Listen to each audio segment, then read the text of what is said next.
Hair ఒక tea. చచ్చి ఒక సిగరెట్ ఇవ్వు. ఏందా ఇంత కొత్త అలవాటు? పర్లేదు ఇవ్వు.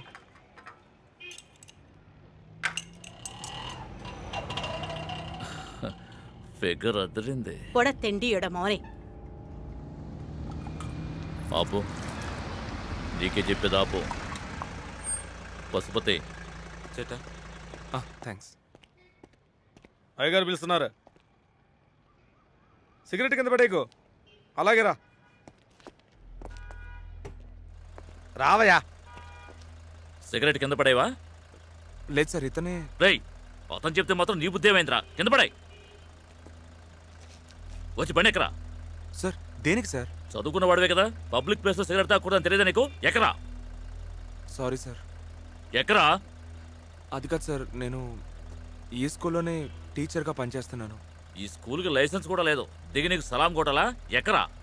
సార్ ఏంటి సార్? ఓయ్, ఏమిటి దిక్కులు వస్తున్నావు? మెడపడుతున్న ఎక్కించు.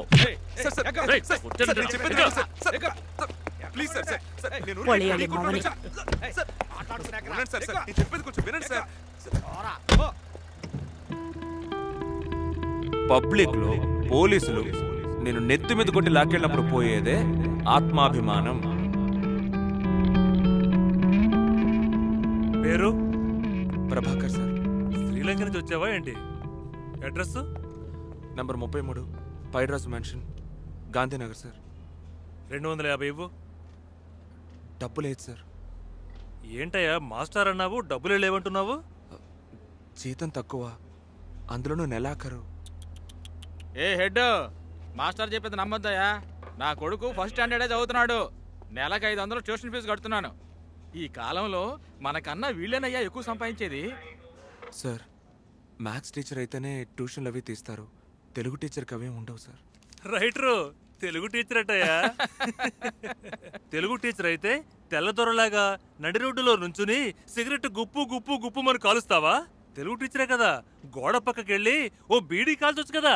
250 రూపాయలు ఫైన్ కట్టిపోవాయా? సార్ నేను చదువుకున్నానే సార్, నాకు రూల్స్ తెలుసు. నేనేం పబ్లిక్ ప్లేస్ లో స్మోక్ చేయలేదు. మీరు జీవో ఎక్కడుందో చూపించండి, అది పబ్లిక్ ప్లేస్ అని రాస్తుంటే నేను ఫైన్ కడతాను సార్. గంజికి గతి లేకపోయినా మాటలు మాత్రం మహారాజులా మాట్లాడుతున్నావు. రాయలా నుంచో. గవర్నమెంట్ ఆర్డర్ అడిగావు కదా, చూపిస్తాను.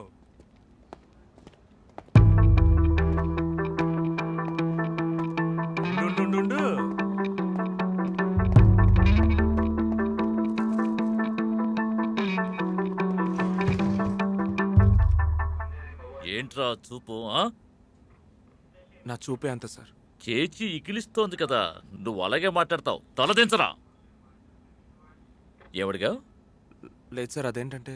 ఏంట్రా నసుకుడు, తలదించరా. చెప్పు. పబ్లిక్ ప్లేస్ లో కింద హెడ్ అని నువ్వేమడిగావు? అదే సార్, నేను టీ కొట్లోనే స్మోక్. టీ కొట్టేవనా నీ ఇల్లా, లేకపోతే వాడి పెళ్ళాన్ని నువ్వు ఉంచుకున్నావా?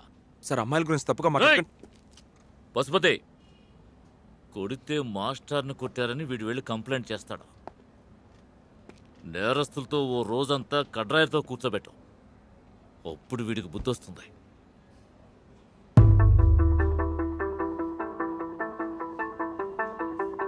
వెంట్రుకతో సమానంగా బతికేవాడు మనిషి కాదంటారు, మానవే మన ప్రాణం.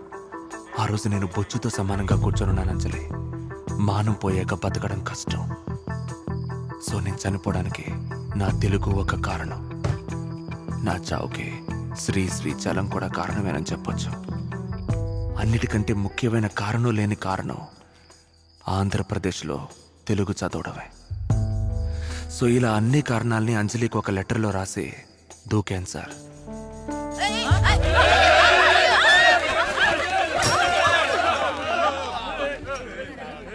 కానీ నేను ఒక పెద్ద వీపీని సార్.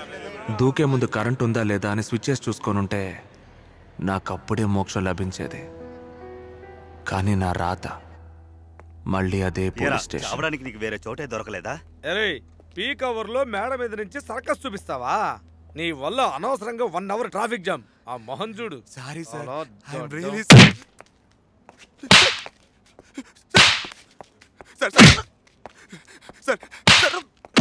సార్ నేను ఇంకెప్పుడు అలా చేయను సార్, వదిలేండి సార్. ఏం పాండు, ఎన్నో బిర్యానీ? పొద్దు నుంచి కలెక్షన్ లేదు, మోడ్ బిర్యానీ. తీసుకోవయ్యా. సార్ వద్దు సార్, పర్వాలేదు తీసుకోవయ్యా. వద్దు సార్. ఆల్రెడీ సిగరెట్ కాల్చినందుకే స్టేషన్లో కూర్చోబెట్టి ఫైన్ వేసి